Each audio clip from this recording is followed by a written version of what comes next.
Welcome to your annual cybersecurity training program. I'm Robert Rangel with Hidalgo County IT Department. Let's get started. This training will not only help you develop habits and procedures to protect the county's data resources, it will also help you protect your own personal information from cyber attacks. The awareness training is designed to help you detect and identify basic security threats to county information. You will be able to report these threats using best practices and procedures, and you will also learn the different types of information. This will help you in keeping Hidalgo County in compliance with Texas Government Code House Bill 3834.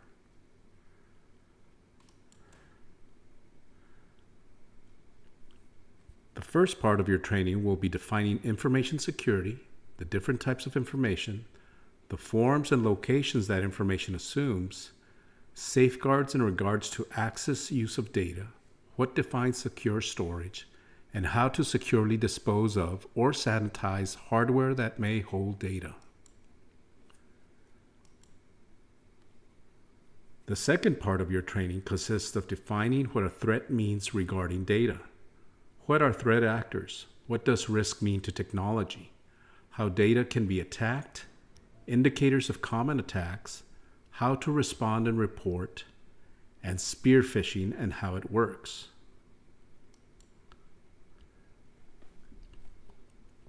The framework for our definitions in technology are modeled after the federal department known as NIST, the National Institute of Standards and Technology. According to NIST, information security is the practice of protecting information by mitigating or reducing the risks associated with the information by preventing or at least reducing the probability of unauthorized access, use, disclosure, disruption, modification, destruction, or corruption. Keyword here is unauthorized.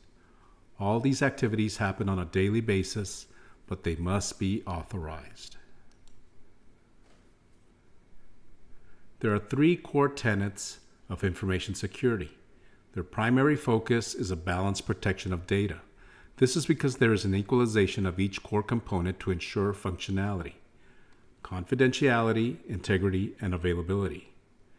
Confidentiality is the prevention of unauthorized access and use of information resources. What is secret should remain secret. Integrity is the prevention of unauthorized changes to data and ensuring its validity and reliability, data that has not been tampered with. Availability establishes that resources are accessible when needed. An example are county departments that run 24/7 and need access to our resources to function and provide services when needed. These three components are known as the CIA triad. Combined, these core components provide information security. On the next slide, we'll dive deeper into each of the components.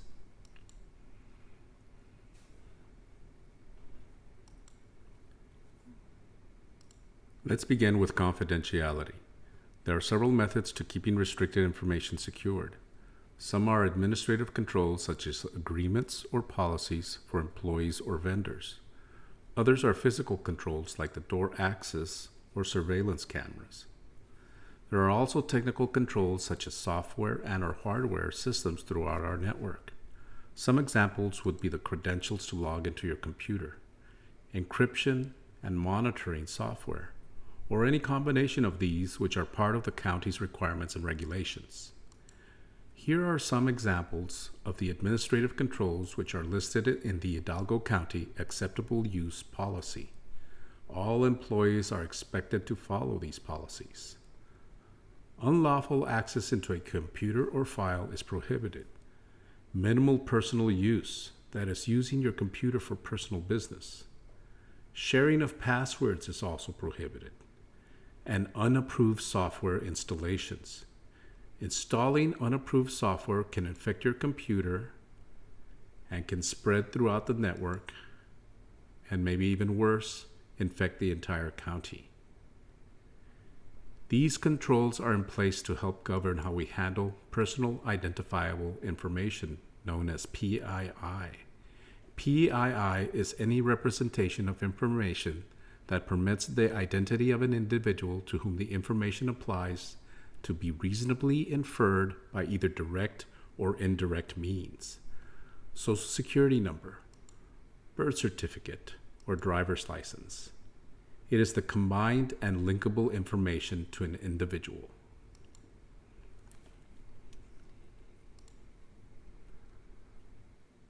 We just covered administrative controls such as the acceptable use policy, physical controls like access cards and security cameras. Now let's look at technical controls such as multi-factor authentication, or MFA, used as a secondary verification when you log into your computer. With so many breaches out there, this is highly recommended. Antivirus is also a form of technical control, as is the firewall, which is an appliance that monitors the inbound flow from our network to the internet, both inbound and outbound. And of course, VPN, which has become critical due to COVID. This is an encrypted connection from a computer outside of our network into our internal systems. Integrity in this case means guaranteeing the data of information is genuine. County data should be monitored and guarded against unauthorized modification, making sure the data is valid. There are tools that help detect unsanctioned changes in our information resources. These systems can detect unapproved activity in our environment, monitor system health and status. Hash technology is used to validate the integrity of each file. There are hash values unique to each file, much like a fingerprint is unique to an individual. If a file is modified in the slightest, such as the removal of a period at the end of a sentence, the entire hash value changes. These various technologies work together to support the integrity of information resources. Now let's look at availability. Authentic confidential information is only of use when it is available when needed. Availability has to do with dependable and expedient access to information. How do we achieve high availability? Through the development and planning, identifying mission-critical functions and main support components needed to continue in light of potential degraded system services. We plan for continuity of services whether the outage is caused by weather, disaster, or outages. Data and server systems are continuously backed up for contingency purposes. Currently, Hidalgo County is in the process of building a DR site that will ensure continued services regardless of disruption. Moving on from the three core components, let's look at the data types. Public data is for everyone and is free access without reservation. This data usually falls under the Freedom of Information Act. Internal or sensitive is not for outside personnel. It is only for county employees, such as our intranet. This information can be subject to release under an open records request, but is not readily available. Confidential, this is only shared with personnel who need it to do their job. When sending through an email, it should be encrypted from end to end, and if you store it on Google Drive, it should be encrypted in case of unauthorized access to the drive occurs, either through mishap or by intentional means. This information is typically exempt from Public Information Acts. Restricted or regulated information is never shared or copied unless authorized to do so.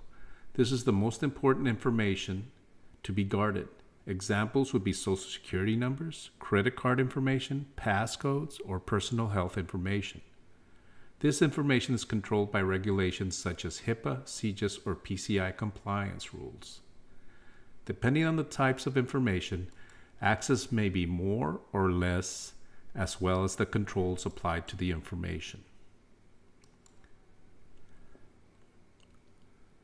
Let's look at the forms and locations information can take. Digital or electronic format. We are talking about Word docs, PDFs, text files, emails, anything that is digital. Paper documents or sticky notes with a phone number, we have Clean Desk policy that states sensitive confidential material should be removed from the end user's workspace when not in use, or an employee leaves his or her workstation. You're also supposed to lock your computer when you walk away, because the sensitive information may be on the screen if not in paper form. Information can also be a photo, whether physical or digital. Information can also be in the form of sound, as a person having a conversation on the phone or a voicemail left from a call. What about locations? Information can be stored in many locations from your computer, a USB, or an external drive. It can be stored in the cloud, a cell phone, or your file cabinet, or even on your desk. Be aware of the many forms and locations data can be and what your responsibilities are for keeping it safe.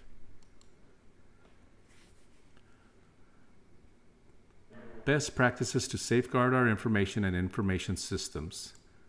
County policies are in place to help guard our data. County passwords should be unique to the county. That means if you registered on another site with your county email, do not use the same password you used to log into your computer. County policy dictates that county-assigned emails should only be used for county business. County emails should not be used personally for TikTok or Facebook, unless you manage the county's social media. Then it would be acceptable. Your password should change every 180 days. That's every 6 months. When it comes to your password, sharing is not caring. Most of us don't share our credit card. We don't share our access card. So why would we share our password? Use a complex password when possible. The length of a password is more important than the complexity. A 22-character password such as trained you will be secure, which is harder to crack than trained one, with a complexity of an uppercase letter, a symbol, and a number. As you can see, the first password would take 19 minutes to crack. The second one would take 8 hours. The last one would take 8 trillion years. This is according to this site called security.org, How Secure is My Password?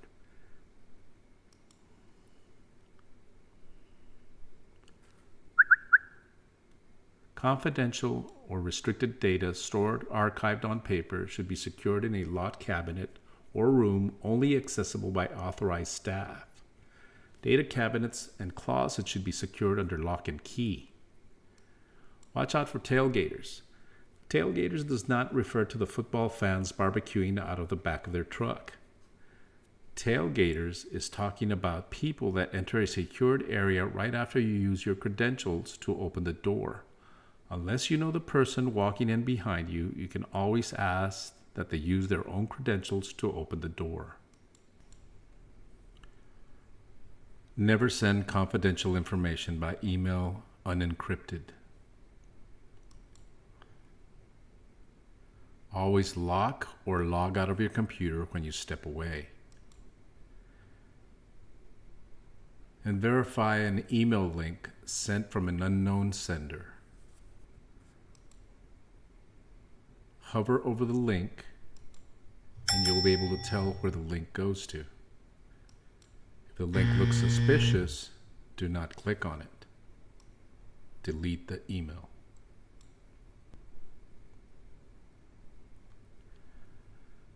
Let's look at some best practice for securing and storing your data. Whenever possible, encrypt external data storage devices such as external drives or even your USB. And always try to save to your map drive. Why is this important? I mean, you could save to your computer, but that's about as safe as saving to your grandma's bread box. Oh! Yes, we all love our grandma, but the best place to store your information is on the network through a map drive on the data center. Why? Because we back up the data locally and in the cloud regularly, making it much more secure. Sorry, Grandma. Practice proper disposal of secure information and records by sanitizing storage systems such as hard drives or USB drives. Some methods include degaussing a hard drive. This is applying a magnetic field to disrupt the data. Erasure or deletion of the data is another method, but still not secure. Overwriting the data is much better, but the best method of all is destruction. This will ensure that the data will not fall in unauthorized hands.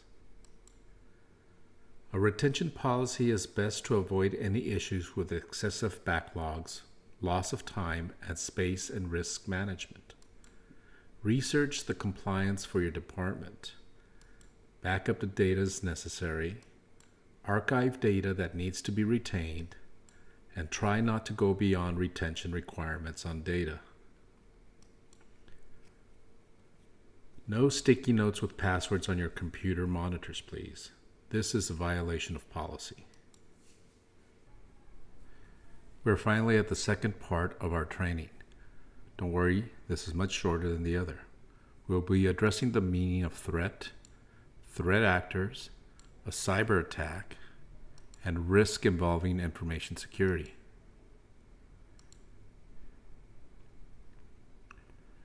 When we mean threat, we aren't referring to your typical threats such as a wild dog or a venomous spider. Remember in an earlier slide, we defined information security being the protection against unauthorized access, use, disclosure, disruption, modification, destruction, or corruption of data. A threat in the context of computer security refers to anything that has the potential to cause serious damage to an information system, electronic device, or network by unauthorized access, use, disclosure, disruption, modification, destruction, or corruption of data. Yes, it's almost the same definition.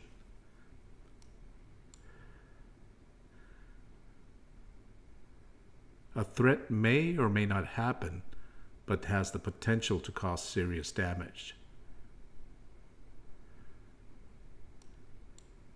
Threats can lead to an attack on information systems, networks, and more.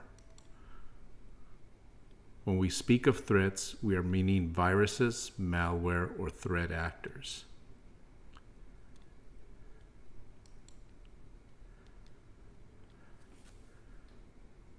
What are threat actors? Any person or group that intentionally causes harm in the cybersecurity sphere, which includes computer devices, systems, or networks. They exploit weaknesses in computers, networks, and systems to carry out disruptive attacks on individuals or organizations. Let's look at the first threat actor. State-sponsored. Usually backed by a government entity, motivation is military, economic, or geopolitical advantage gained from attacks or intellectual theft on other nations. A hacktivist are motivated by ideology that advances their political or social views. Cybercriminals are often money motivated or trying to get some sort of financial gain. Be leery of urgent financial requests sent by email. Terrorists will sabotage electrical grids or water supply infrastructures for the sake of violence. Similar to a hacktivist, but are willing to harm individuals. Then there's thrill seekers. They like to test their skills and are motivated by ego and personal reassurance. And of course, the insider. It's usually a disgruntled employee or one that is seeking personal gain. If you see something, say something. Let's look at the meaning of attack. An attack is an information security threat that involves an attempt to obtain, alter, destroy, remove, implant, or reveal information without authorized access or permission.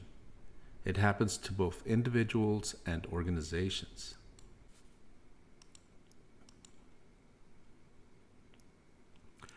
To understand risk in regards to information security, we must understand the how, why, and who.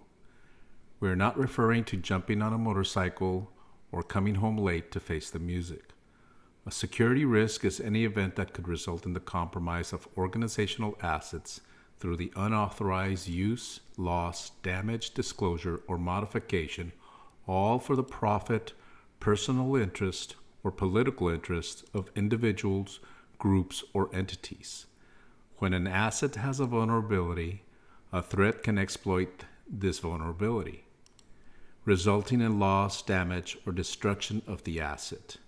This combination is what creates a cybersecurity risk. Next, we will discuss ways to detect, assess, and report information security threats, as well as how to address them. Currently, the most common attack is called phishing. Phishing is termed as such because of the similarity to the sport of fishing. Since this is the most popular form of attack, we will discuss in detail on the last slide. Malware is software that can harm your computer, server, network, gain access, or compromise your information or data. Social engineering is not a party for engineers. Social engineering is when someone successfully fools you into giving up your credentials or gets you to do something you shouldn't. Watch out for virus-infected websites. Even though we have several security measures in place, such as antivirus and web filters, all it takes is for the end user to click on the wrong link. You should only visit websites that have to do with county business. Ransomware is one of the most prevalent attacks currently in the digital sphere, usually aided by an individual that clicks on a link or opening an unknown attachment that they shouldn't have. The attack has become more sophisticated to the point of infiltration of the network and planting an executable file that will encrypt all our crucial data, preventing access. This attack is usually followed with a message from the hackers demanding some form of monetary compensation, usually Bitcoin, for the key needed to unencrypt our own data. Some cities and schools have paid in the thousands and millions to get their data and systems operational. It can be a costly attack in more ways than financial. The county's reputation would also be damaged. Be aware of what you click on. If you receive an email with a link, hover over the link to see where it will take your browser. Call IT if you're not sure about the legitimacy of the email, and we will check to make sure it's okay. Do not engage the sender or give them any information. If you're unsure about the email, delete. Once again, if your computer is acting a little strange, call the IT department and we will help you slice up your computer. I'm just kidding. We will help you. If you see something out of the ordinary, please say something. Let your immediate supervisor know, and please don't shut down your computer. It may detonate a file that will cause more issues. If you get a strange email, please don't reply. Send it to IT and we will check on its authenticity.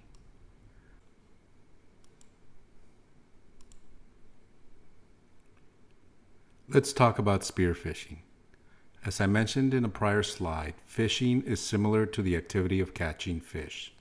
However, instead of a fish, the catch is personal information.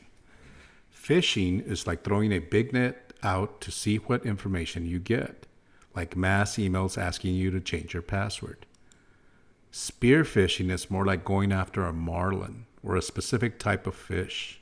In this case, it may be one person with access to important data of an organization, such as an accountant or medical clerk. An email is sent to this individual and the person clicks on a link downloading malware to their PC. Often you will get an email stating that they have your invoice, delivery bill, or in today's environment, your COVID result as an attachment. Make sure you know the sender or how to check the validity of the email. If unknown, forward the email to IT without opening the attachment or clicking on the link, and we will check its authenticity. Hover over the links in the email and make sure the websites are legitimate. Some of the key indicators are the request for a password or money with great urgency. Your password will expire, your service will be discontinued, or promises of a reward. Want to collect $1 million? If it's too good to be true, well, it probably is. Other signs are misspellings or incorrect grammar, such as Hidalgo City or the word password in this example. Don't fall for it. The IT department will never ask you to reset your password through an email. Whaling is like spear phishing in targeting one individual, the difference being that the target is high-profile person, such as the CFO or president of an organization. Maybe a tycoon that needs to be relieved of his money. Vishing is phishing through a call on the phone. It is a form of social engineering where a caller pretends to be the IRS and threatens you with legal action if you don't pay your dues over the phone. These heartless criminals usually target elderly or unsuspecting to take their life savings. Smishing is phishing through text.